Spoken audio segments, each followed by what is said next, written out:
a lot of video calls, and that puts you at the mercy of meetings being interrupted by the dreaded freeze.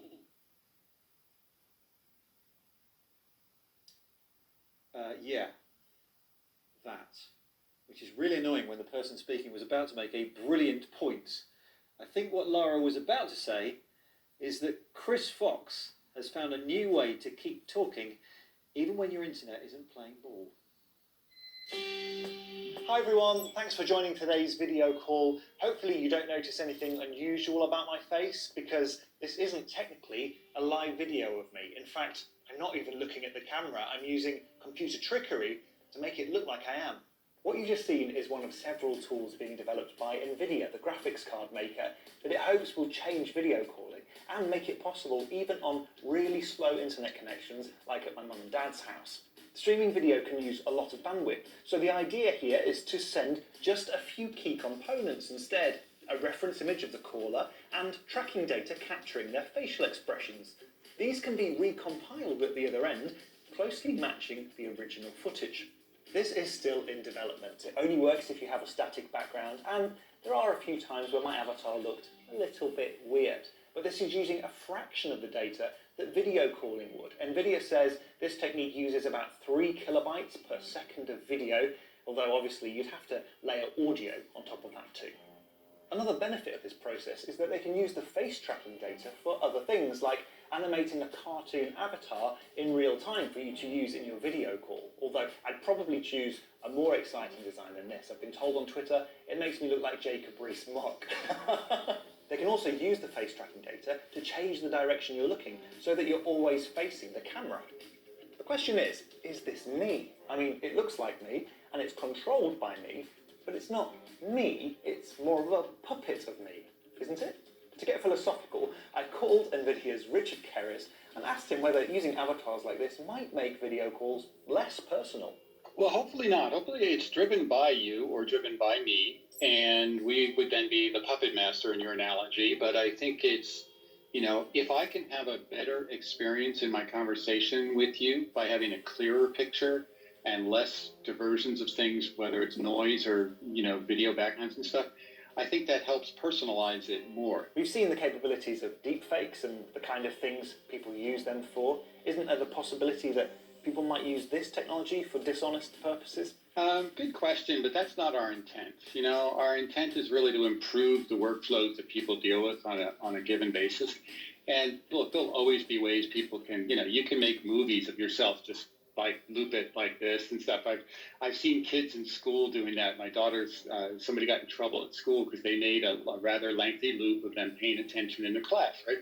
There's always going to be that kind of stuff, but that's not our intent. How do I know you're not using it now? Are you using it now? I'll be right back. I'm going to go get a coffee and you'll just keep talking. No, I'm not using it now. I'm not in the lab. Right now it's in the lab and we're doing a lot of testing on it. And soon we'll have it in early access for a lot of the video conferencing companies and let them focus on what tools and things like that they need for their product to be great. NVIDIA hopes its tools will be integrated in the big video calling platforms. The first one to sign on is Avaya. And we are seeing AI tools creep into our video calling software. We have noise suppression in Zoom and eyeline correction in Apple's FaceTime. But for me, the one AI feature I hope they can add next is one that can eliminate unnecessary video calls. That was Chris. Now, one of the companies that has had huge success during the pandemic is Zoom. It may have been founded in 2011, but it's only really been since March this year that saying you're Zooming someone has become part of everyday conversation.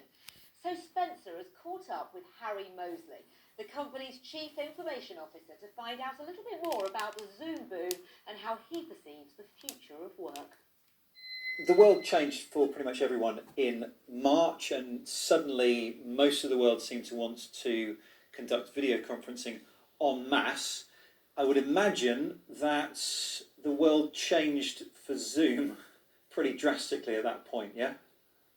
One could say so. I mean, if you go back to December of 2019, we had north of 10 million daily participants on the platform. In March, it went to 200 million, and in April, it shot up to over 300 million daily participants on the platform. So if we were running out of capacity in our New York data center, we were able to borrow capacity from our Denver data center, and if that ran out, we could borrow capacity from Santa Clara.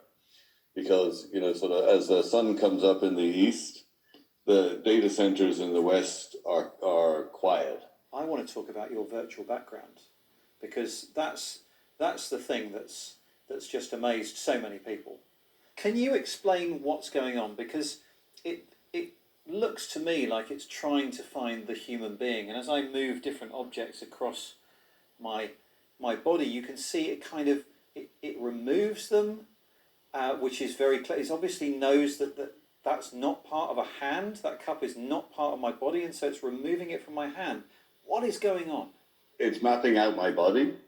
It sort of can recognize my face, and it's also focused on this room. But typically, when you walk backwards into the virtual background, you actually disappear into the virtual background. I don't know if you've noticed that. Yep. Because it's the camera is seeing, you know, sort of seeing the physical presence, and then